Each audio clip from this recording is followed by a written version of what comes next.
Wizard Tank Games proudly presents The Enemy Within, a D&D 5th edition homebrew campaign. The story so far. Our tale takes place in the kingdom of Valdoon. 4 intrepid adventurers, Gwyn, Sunny, Knickknack, and Thane, were seeking their fortunes at a local guild hall when they stumbled upon a plot to assassinate Cal Dunmord, the king of Valdoon.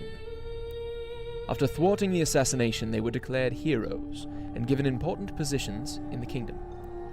Sunny was given charge of the king's herds and oversaw all the palace groundskeepers. Knickknack was made head chef in the king's kitchen. Gwyn became first mate of the grandest ship in the king's fleet. Thane became a White Knight, a member of the elite royal guards, and the king's personal spy. As a White Knight, he met Captain Valdir and Anon, who would become an important part of the story only a few months later. For a time, life was good for the party, and the city of Pelia was calm. But trouble was brewing. Fearing a possible invasion from the Marauder nations to the south, the king sent the 4 friends to the village of Bree to train a militia. In Bree, the party befriended a priest named Thomas, and assisted in driving away a barbarian invasion. As the beaten and bloodied marauders fled south, the party pursued them to the southern wall. It was here that they stumbled upon an enemy that would soon bring the entire nation of Valdoon to its knees. In the darkness in the woods, the friends found a night hag performing a cursed ritual. She chanted, painted abyssal symbols of blood on the ground, and opened a portal to another dimension, a dark dimension. And out from it, demons poured. So surprised was the hag that she had no choice but to flee through the portal and bring the demons with her. But the chill in the air foretold that this was not the last time they would see this enemy. And now, she knew their faces. No sooner had they emerged from the forest, wounded and tired, when the White Knights Valdir and Anon appeared, along with a halfling artificer named Kieran. It seemed His Highness, Lord Dunmord, was summoning them all back to the city of Pelia with urgency. Some untold evil was stirring back home, and the king would hold council with the adventurers upon their arrival.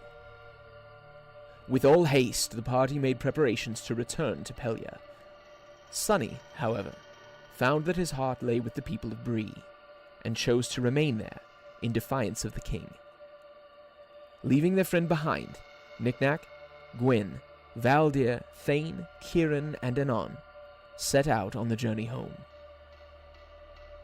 Along the way, their cart was damaged, leaving them stranded in the city of Wayfell, a peaceful, beautiful agricultural city.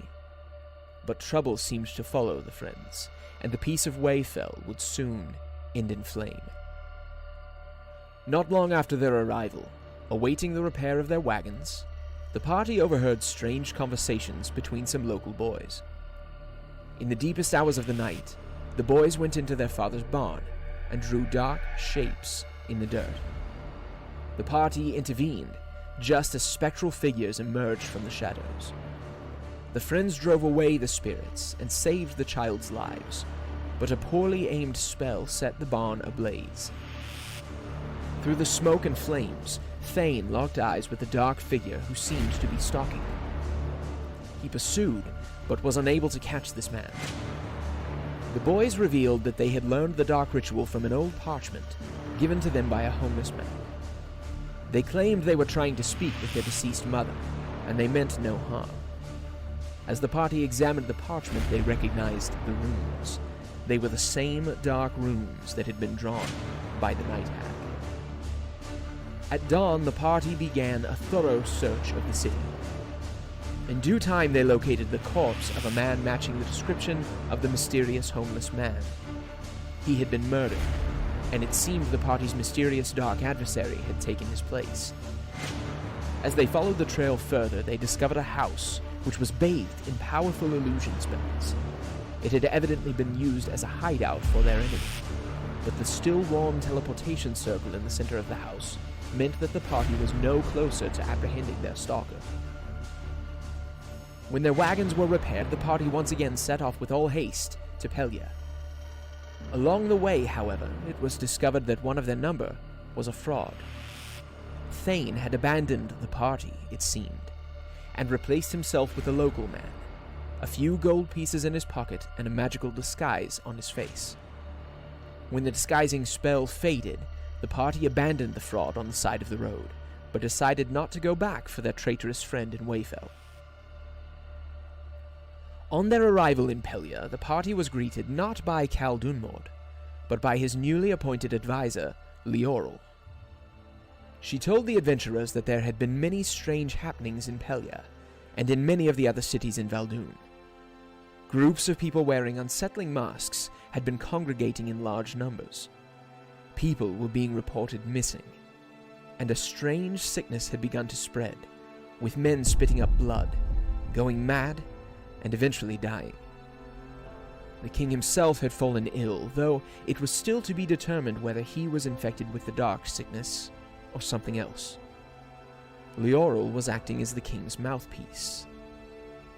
The news did not sit well with the party, but with no evidence and only a gut feeling to go on, they decided to bite their tongues. Meanwhile, in Wayfell, Thane's future was about to be rewritten. Returning to the hideout, he hoped to find answers about the party's stalker. As he poked through the darkness, a shadow crept up behind him. He felt a blade at his throat, then his vision went black. He awoke in a dark room, surrounded by demons, and face to face with a mysterious figure, but not the one he was looking for. This new enemy was a female dwarf, with eyes as black as her hair. The dwarf told Thane of a coming apocalypse. Only through servitude could his life be spared. In this moment, it was revealed that Thane, in spite of his renown as a warrior and a spy, has one great weakness. The death of his sister haunts him, and he will do anything to bring her back.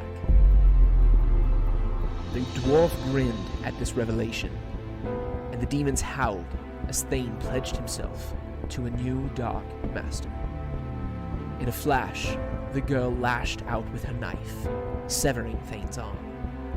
The world went black once more, and when he awoke, Thane found himself being carted into the medical wing of the palace of Pelia. A new arm had been affixed to his shoulder, and though he could move it freely, it burned like fire.